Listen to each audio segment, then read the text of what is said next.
Pencil in a post-indictment first. Today, Donald Trump's campaign choosing Pickens, South Carolina as the stage for the former president's first rally following his arraignment. But there are already plenty of ways to measure the indictment's political impact. 7 million of them, to be precise. That's how much the Trump campaign claims to have raised since the 49-page charging document was made public on Friday. Another measure, what you might call fealty in the halls of Congress. Some Republicans in the upper chamber say Trump's conduct is too toxic to suburban voters. But look at the House rank and file. Most of them are towing the Trump line or saying nothing at all. I want to start on Capitol Hill with CNN's chief congressional correspondent, Manu Raju, who is probably already got his steps in at noon Eastern. You've been talking to members. What are you hearing?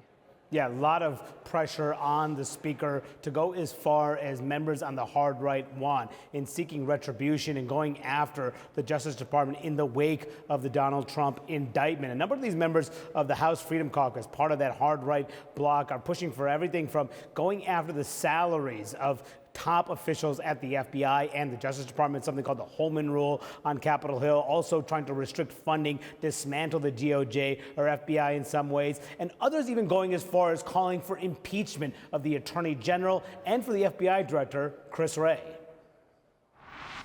Well, we should impeach Merrick Garland. He's clearly abusing the power of his position. We ought to impeach Director Wray as well. FBI, the whole Justice Department needs to be looked at. Defunding? It will be. Defunding the Certain FBI? parts of it. We're missing the obvious.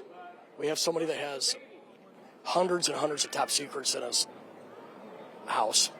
He was showing it to uncleared people, and then he lied about it. I'm not in the mode for defending that, and I don't think my colleagues should either.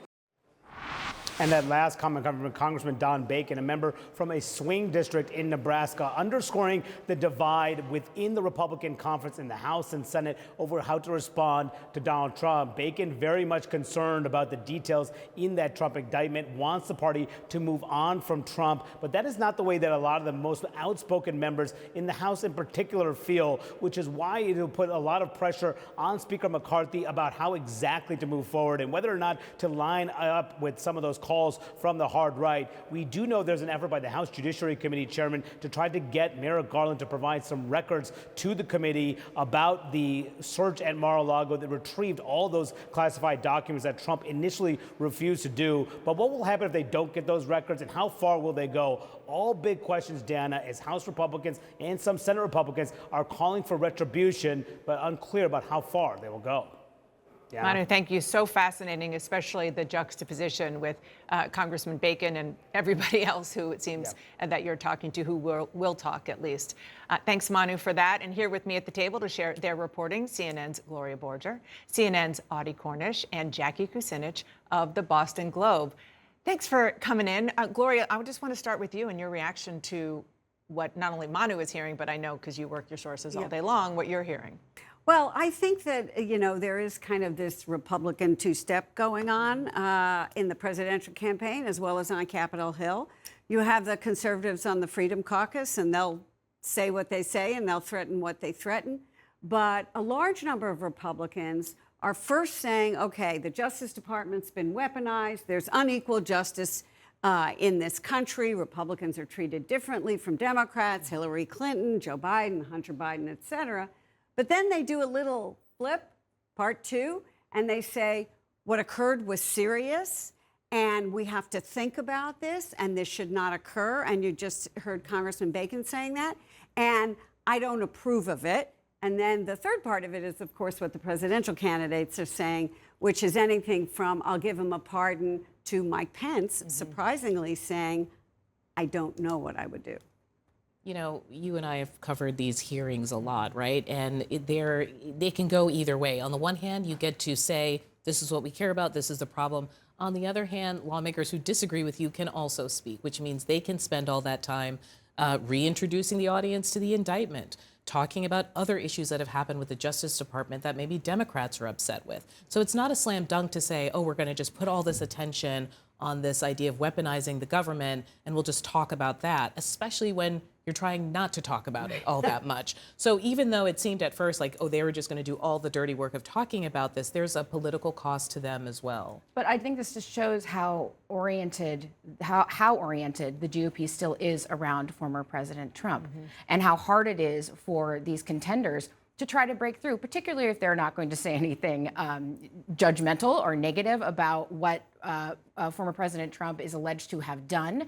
But because of just the loyalty on display, both from elected officials and from voters on the ground. But in the House, that's about gerrymandering, right? Like basically, they already lost in the midterms or did not have the gains they could have had, in part because several candidates on the Republican side have said because of Donald Trump. The problem is so many people in the House come from districts where there's rock solid support for Trump that they can't move in any direction. So it's not so much real loyalty as it is fear. Well, it's just fear of losing. Loyalty. But as loyalty. Loyalty. Yeah. That's good. Thanks. I like that. As you continue that conversation, I just want to put up some polling on the screen for our viewers to look at. Q poll that just came out. I mean, look at that. Donald Trump, 53%.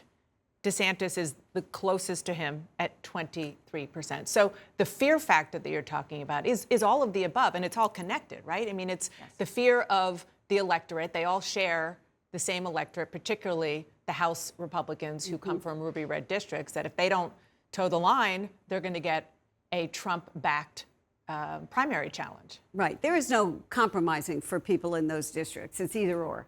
And you're supporting Donald Trump.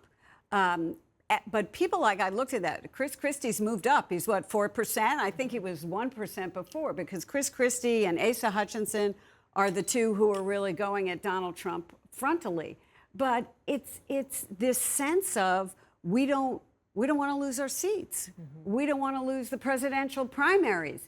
And there's kind of no way around that for these people. And if you look at DeSantis, who is still considerably behind Donald Trump, he's kind of stayed back. I mean, silent.